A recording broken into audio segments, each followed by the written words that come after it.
San Francisco is 49 square miles of diverse people and houses. Victorians, bungalows, and modern high-rise condos have one thing in common. They're all expensive real estate.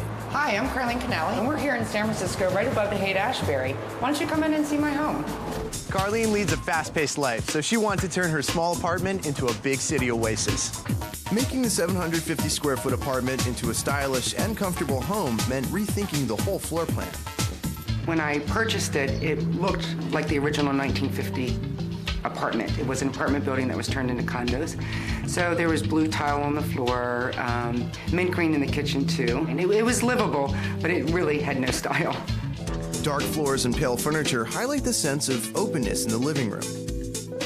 This is the living area. It is the main area of the house, and I purposely left it very open. I chose to keep the furniture selection very minimal. The two main pieces in the house are the sofa and my dining room table. And I did that because if I had less furniture, I'd actually create more space. And the dining room table is quite large, but it allows me to have people sitting down and dining and use the end of the table to sit dishes and various things on it, and I don't need a credenza. I did work with a designer. We liked the dark floor, primarily because I just liked black and white. We also decided to put it throughout the whole space, all the way into the kitchen, all the way out to the hall, to actually enlarge the space, so you felt like it was one big unit. It's hotel chic, done very sexy. You have light blue walls, dark chocolate floors, and everything has its place, and it works so beautifully. Since the bedroom is open to the living space, Carlene kept it in the same color palette. We kept a little bit of wall in between the main living area and the bedroom just to give a slight separation. I pulled in some black and white linens to keep the theme going, and then even the carpeting underneath the bed matches that in the living room. Across from my bed is the fireplace. It's actually how I heat the house. We put in a gas fireplace.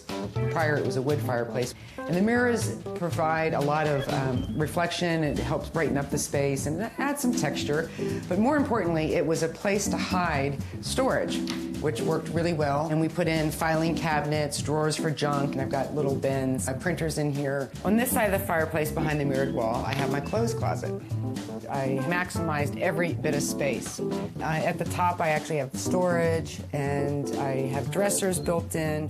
Over here is an alcove and my shoes fit. What's great about having a small closet is that I can only buy so many clothes. A wonderful feature is the inset track for the curtains. We did that to keep the framing very clean. We didn't want rods all around it. And we're trying to get a lot of light into the front of the space. So we put in these blinds, which are very cool because light comes in, but you actually can't see inside the space.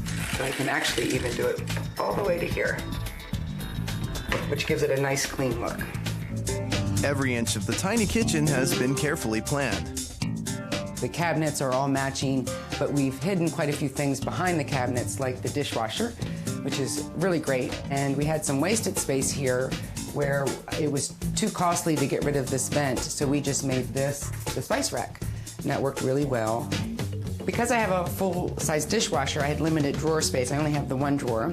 And knowing that when we designed, we actually put all of the utensils hanging next to the stove. I can stand here and cook and reach anything.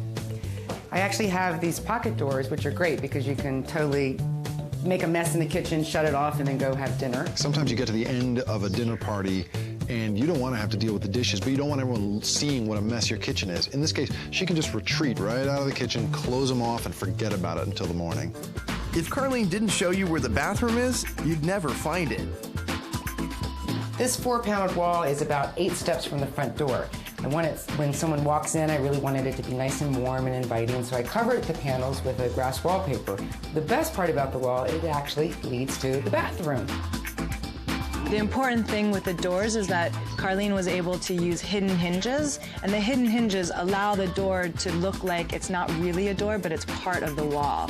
We went from floor to ceiling with white tiles because it is a small space, and that just makes it look that much larger. And being a small space, I didn't have much vanity top, so I knew I couldn't have stuff out on a vanity. Behind the door are 4 shelves with grass boxes, and that's where I keep all my stuff.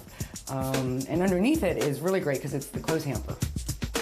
Carlene's deck is as big as her living room and leads to a manicured garden.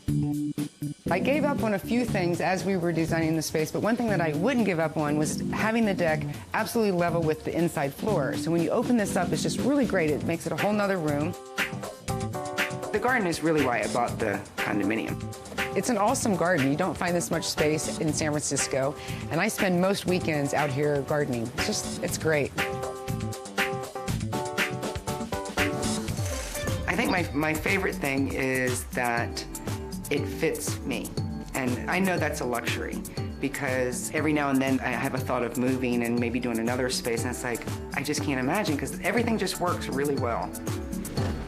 Next, historic charm meets modern function in Philadelphia. It's not that big, but it's actually a lot bigger than it seems.